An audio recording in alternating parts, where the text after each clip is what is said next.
Hello and welcome to Craftiosity, where creativity comes to you with monthly craft kits delivered to your door.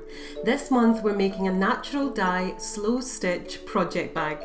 The project has two parts. First of all, you'll use the solar dyeing process with dried marigold petals and turmeric to naturally dye your wool skein. You'll then use your dyed yarn and the embroidery thread provided to slow stitch a pattern onto a cotton bag, ideal for using as a craft project bag.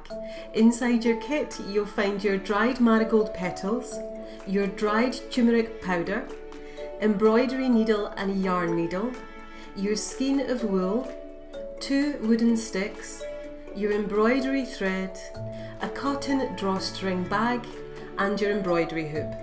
You'll also find your step-by-step photo instructions and a little something for your pinboard. Dyeing your yarn will take 2 weeks, so I'd recommend to start the natural dyeing first, and then you can come back to the slow stitching element when you're ready.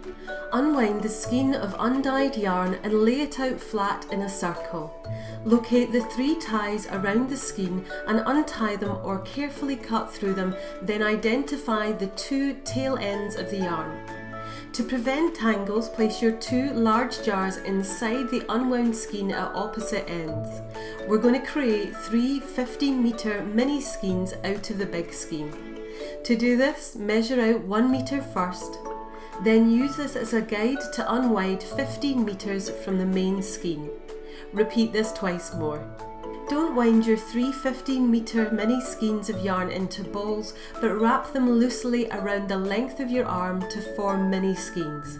This will allow the dye more surface area at the next stage. Cut 2 10cm lengths of yarn off the end of 2 of the mini skeins, then use them to tie a loose knot around the tops and bottoms of 2 of the mini skeins. This will secure the skeins together in a similar way to how the large skein looked when you first unwound it and stop them getting too tangled in the dye bath. The third mini skein won't be dyed, so doesn't need the ties. Prepare the jar dye baths as follows. Place 2 tablespoons of turmeric in one jar. Place all the marigold petals in a second jar. Using room temperature water, fill up both jars.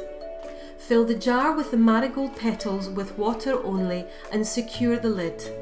In the turmeric jar, place 1 of the mini skeins of yarn as well as the water.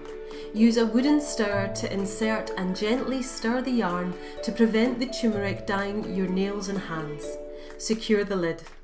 Keep the wooden stirrer for later use.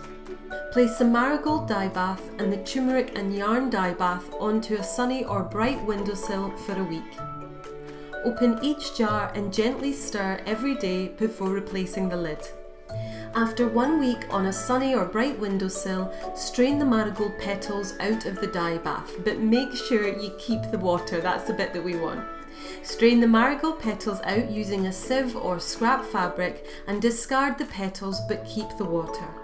Return the water from the marigolds back into the jar, then add 1 mini skein of yarn using the wooden stirrer to gently mix. Secure the lid. Remember to leave your third mini skein undyed. Place the marigold jar back on the windowsill with the turmeric jar. Leave for 1 more week, stirring both gently each day. At the end of the second week, you should see that your yarn has taken the dye. At the end of week 2, strain the water from the jars using the stirrers to prevent the yarn escaping and to prevent you from dyeing your hands. For the turmeric jar, once you've drained the original water, refill the jar and strain again. Repeat several times until the water runs clear and the turmeric powder has been washed off of the yarn. Use the wooden stirrers to hang the yarn to drip dry inside the now empty jars. Dry in this way for 24 hours until the yarn is no longer dripping wet. Leave the yarn to either dry on an airer or washing line until fully dry, but avoid direct sunlight or placing the yarn on top of other fabrics while it's still damp. When your yarns are completely dry, gently untie or cut through the ties you made at the top and bottom of the mini skeins. Your skeins are now ready to be embroidered with. Prepare the cotton bag for stitching by attaching the embroidery hoop by placing 1/2 behind, 1 on top and securing the screw to create a taut surface to stitch onto. If you'd like to create our slow stitch layout, you can lightly trace a design onto your bag using a pencil. Place the template under the bag to guide you and hold it up to a window if it's tricky to see. You'll sew your slow stitch pattern using a mixture of the 3 yarns and the embroidery thread provided. To sew seed stitch, use 3 strands of embroidery thread or a single strand of yarn.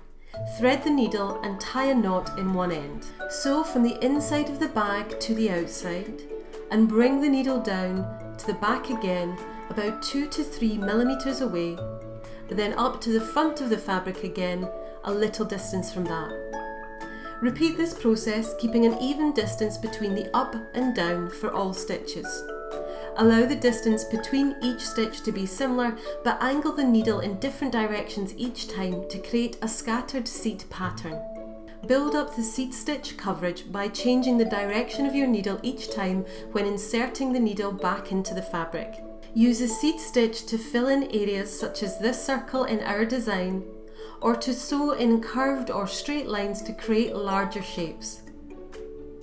To sew in satin stitch, use 3 strands of embroidery thread or a single strand of yarn. Thread the needle and tie a knot in one end. Sew from the inside of the bag to the outside. Decide the length of your stitch and bring the needle back down inside the bag to form the first part of the satin stitch. Make a second stitch immediately next to the first one by bringing the needle from the inside to the front of the bag directly next to the first part of the first stitch.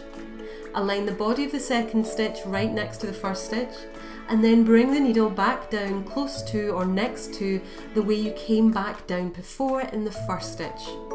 You can vary the length and pattern as we've done here.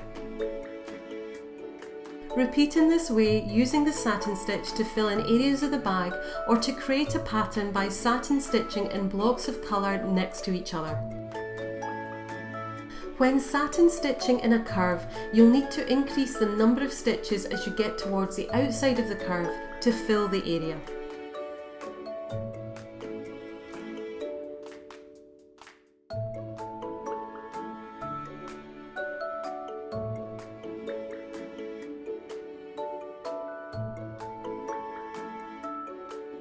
To sew a couching stitch, use 1 strand of yarn to first lay down the yarn that will be couched.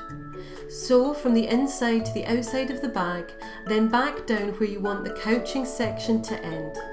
Sew back up at the first part again, then back down at the second part.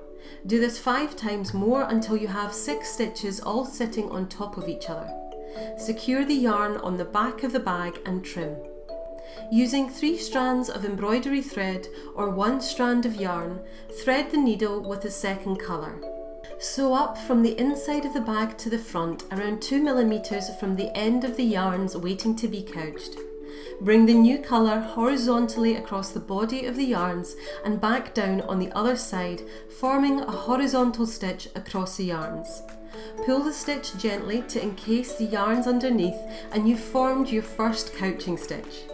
Repeat these couching stitches, securing the yarns every 2 millimeters, or sew your own horizontal stitches to form a pattern across the yarn and secure it down to the bag. Experiment with the lengths of the sections you'd like to couch down, building up the layers of yarns to be 6 to 8 strands thick before working the horizontal stitches to couch them down. Continue to use the seed stitch, satin stitch and couching stitches in our design, or play with this and create your own across the surface of the bag.